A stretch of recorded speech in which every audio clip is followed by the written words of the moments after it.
Good morning. It's G Butterfly, and I'm coming to you live from the parking lot like I always do. I had a very full weekend, but I want to focus on the concert I went to Saturday. It was at the Cynthia Mitchell Woods Pavilion out in the Woodlands here in Texas, if you're not familiar with it.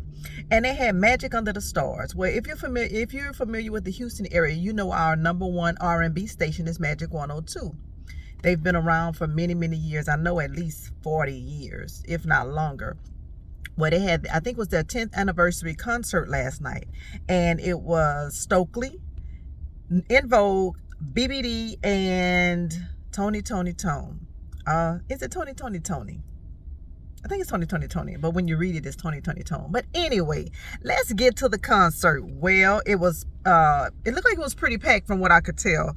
We had decent seats. The music was phenomenal. Now, if you know me, when I do my concert reviews, I usually tell you what I think the lineup should have been. Just my opinion, what I think the lineup should have been. The lineup for this particular concert was Tony Tone was first. Stokely was second, En Vogue was third, and BBD closed out the concert. If I had my way, En Vogue would have opened the show up. Tony Tone would have come second.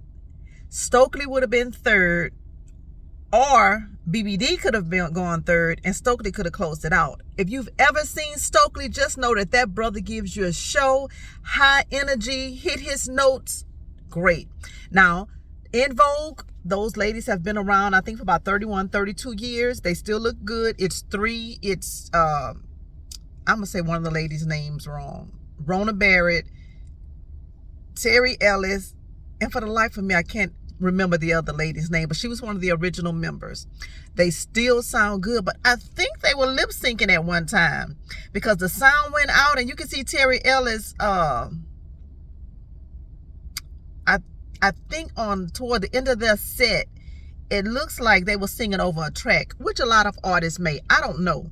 But when you actually heard them sing, they sound good. So the ladies put on a good show. I just would have had them open up the show. That's just my opinion. Now, Tony Tone was good. Raphael Saadiq does not sing with them when they go on concert anymore. If you saw his, I think it was uncensored or unsung, I think he went into a little detail about why he does not. Whoever the lead singer is, he sounds pretty good. They can't take that from the brother. I thought their suits were very ugly.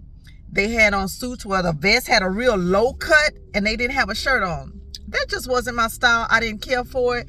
But they had some backup singers that did really well. They were really good.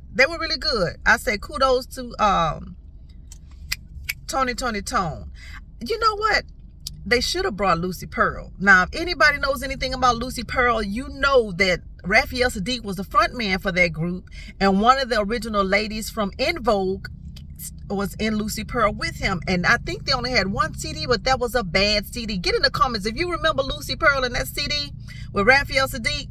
Let me know what your thoughts are. But back to the concert, because you know I got all sidetracked. But that's okay. It's all right. Now, BBD, high energy. I just felt like, I guess they only had, one, maybe two CDs. And if BBD is in concert, I don't know why. I don't like to see them sing or attempt to sing New Edition songs. I just think they shouldn't. That's just my opinion. And I think they do that to kind of fill their set because they didn't have a lot of big hits where they can go through a whole 45, 50-minute set and only sing their music. But they did pretty good. Michael Bivins looked like he got a little winded, and it could be because he's put a little weight on and they were still trying to do some of their moves.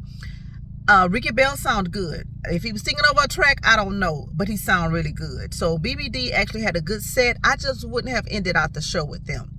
Now, Stokely, that brother comes with it every single time. Notes, harmony with his background singers, and I don't know who that bass player was.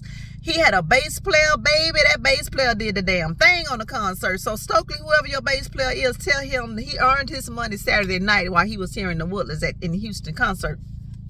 His backup singers was good. One of them, she was on crutches, so she sat down the whole time, but that lady was hitting her notes too. So overall, Magic Under the Stars, the 10th anniversary show, was phenomenal. However, I just think the lineup could have went a little different, but all of the artists did a great job in their section of the concert.